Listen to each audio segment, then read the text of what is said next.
Bueno, pues vamos con el segundo capítulo de prevención de riesgos laborales y vamos a hablar de primeros auxilios. Dato a tener en cuenta de qué es un primer auxilio, ¿vale? Se llama primer auxilio al cuidado de emergencia que se debe prestar a una persona lesionada o gravemente enferma, ¿vale? Estoy leyendo sin más. Para evitar su muerte, aliviar el dolor, contrarrestar el shock y evitar lesiones secundarias o infecciones. Ya veremos cómo. Hasta que la asistencia médica llega. Importante, los primeros o el primer auxilio no se debe de realizar para reemplazar al médico. Y hay algo muy importante, si no sé qué hacer, no tengo que realizar nada, solo tengo que acompañar. Muchas veces la labor de acompañamiento al herido es mucho más importante que hacer algo que pueda agravar sus lesiones. Es decir, ¿qué tal estás? ¿Cómo te encuentras? No ha pasado nada, no te preocupes, que ya viene la asistencia médica. Es muy importante tenerlo en cuenta. No hay que jugar a ser médicos como no puede ser de otro modo, ¿vale? En cuanto a las normas generales de primeros auxilios, ¿vale? Tenemos que tener en cuenta que si no es absolutamente necesario, y esto es muy importante, no se debe de mover al accidentado. Claro, se le debe de mover cuando su vida corra riesgo, peligro, es decir, imaginaros en un incendio, por supuesto, pero si no es absolutamente necesario se dejará al herido y que no se mueva para que no se agraven sus lesiones. No se pedirá al lesionado que intente realizar cualquier movimiento innecesario, ¿vale? En caso de las fracturas, en caso de deformaciones, pues evidentemente no se debe de jugar a reducir estas fracturas si no tengo conocimientos médicos, ¿vale? Seguimos y veremos que se debe, en este caso también, de desatar la ropa ajustada, ¿vale? Especialmente alrededor del cuello, del pecho, de la cintura, ¿vale? ¿Para qué? Para que la persona accidentada respire mejor, tome aire, ¿vale? Si el rostro, esto es muy importante, esto es pregunta de examen, si el rostro del accidentado está enrojecido y congestionado, ¿cómo se le debe de colocar? De forma semi-incorporado. Bien, muy importante, no confundir a que una persona tenga el rostro pálido, ¿vale? Si tiene el rostro pálido es porque está entrando en shock, ¿vale?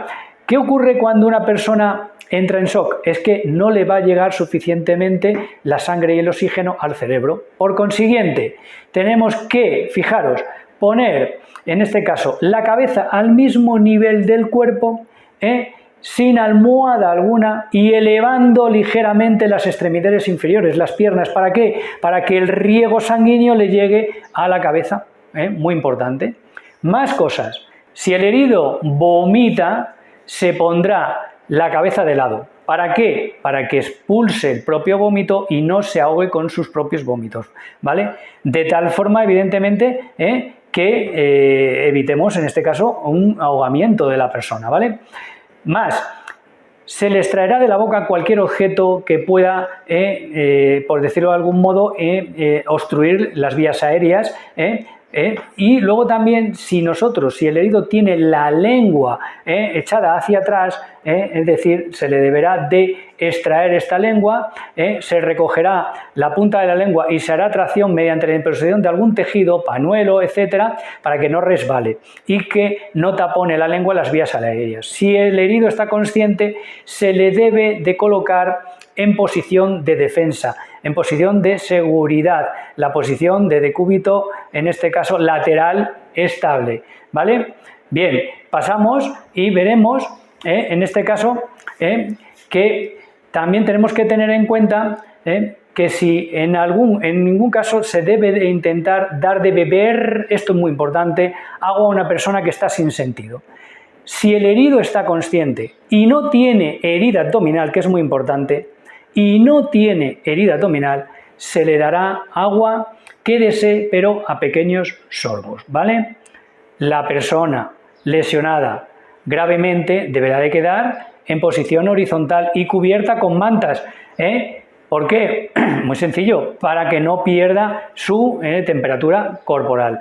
Y también tenemos que tener en cuenta que no debemos de dejar que se ponga en pie y mucho menos que ande al caminar, porque es una persona que normalmente suele estar desorientada y nerviosa y puede en un momento determinado tener una precipitación al vacío, como ha ocurrido. debemos de tranquilizar, sí, por supuesto, debemos de tranquilizar al herido siempre en cuanto a sus heridas. Nunca vamos a, por decirlo de algún modo, informarle de que, por decirlo de algún modo, ha sufrido daños irreversibles con su vida. ¿Por qué? Pues porque estamos, por decirlo de algún modo, intentando aliviar sus dolencias, tanto físicas como psíquicas. Entonces no le podemos decir, oye, que te estás muriendo, ¿vale? En cuanto a las heridas, limpiarlas, en este caso, suavemente, con agua y jabón o con agua oxigenada, desde el centro de la herida hacia los bordes.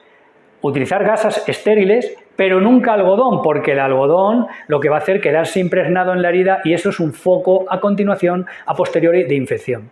No se tocará con los dedos o instrumentos el interior de una herida.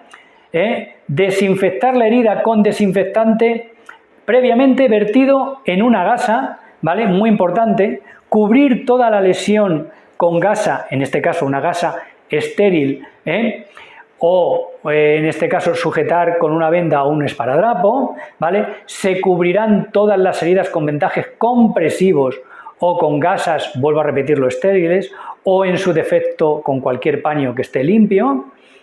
Si hay fracturas o personas que sangran y no tienen botiquín, se improvisarán tablillas, camillas, solo por el personal entrenado para ello, ¿vale? En cuanto a las hemorragias, debemos de comprimir fuertemente en este caso la hemorragia para evitar, para que cese de sangrar, ¿vale?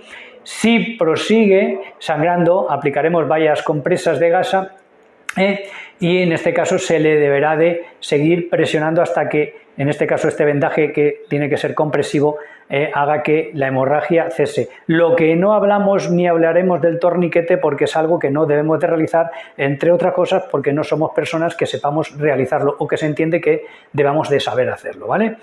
En cuanto a las quemaduras, aquí no hay que ser sádico, es muy importante. Ante una pequeña o una leve quemadura, si solo se observa un enrojecimiento de la piel, pues hay que lavarlo con agua fría, al grifo, sin más, ¿vale? Podrá colocarse, en este caso como pone, una compresa húmeda. Si existen ampollas, no seamos sádicos, no las rompamos. Tapar con gasa, algodón y vendaje compresivo, sin más. Si las ampollas están rotas, lavar con agua fría y aplicar una compresa, gasa sobre, en este caso, la que será un vendaje compresivo. ¿Por qué es importante tapar estas heridas? Porque es importante aliviar, en este caso, limpiar, porque el principal problema de las quemaduras es la posterior infección, que es como suelen o por lo que suelen morir. Importante, ¿qué ocurre con las electrocuciones? ¿Qué ocurre cuando una persona se ha electrocutado?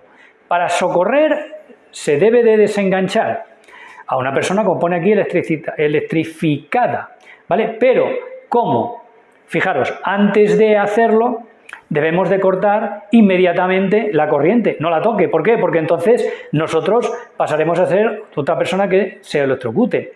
No olvide, y esto es importante, que una persona electrizada que se encuentra en un emplazamiento elevado, cuando cortemos la corriente eléctrica, corre el riesgo de caer desde la altura. Por consiguiente, tenemos que tenerlo muy en cuenta. Si se tarda demasiado o resulta imposible cortar la corriente, deberemos de intentar desengancharla utilizando medios aislantes, tablas, listón, o sea, medios que eviten la transmisión de la corriente. En presencia de una persona electrizada por una corriente de alta tensión, no debemos de aproximarnos a ellos. Debemos de llamar inmediatamente a ¿quiénes? Pues a un especialista eléctrico. El tema de las electrocuciones son bastante delicadas, serias, ¿vale? Y en todos los casos llama inmediatamente al médico, como no puede ser de otro modo. Bien, cuidado y mantenimiento de los botiquines.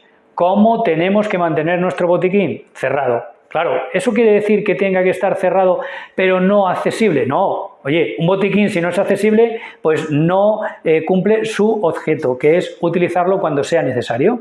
Fijaros, a través, en este caso, de nuestro mando inmediato, debemos de, por decirlo de algún modo, tener este botiquín accesible y en perfecto estado. ¿Cómo lo podemos hacer? El algodón y las gasas se conservan dentro de sus bolsas, muy importante. Las gasas que se precisen se extraen de la bolsa con pinzas, no con los dedos. Los frascos de agua oxigenada o yodo se deben de mantener siempre cerrados. Esto tiene mucha lógica. La pinza y la tijera estarán limpias, ¿vale? No vale que tengan mugre, que tengan suciedad, porque entonces menudo apaño, ¿eh? Y después de cada uso se deben de esterilizar, ¿vale? En caso de deterioro, pues como no puede ser de otro modo, a través de nuestro mando superior, ya sabemos que aquí hay una cadena de mandos, debemos de reponerlo. Cualquier duda en relación con el adecuado uso de los botiquinos, debemos de consultarlo. Aquí ya sabéis que el consultar es gratis. Si no sabemos, no debemos de aventurarnos y debemos de preguntar, que aquí en la empresa Multipass de Transporte somos un equipo humano que estamos deseando colaborar los unos con los otros y nadie te va a cobrar por preguntar.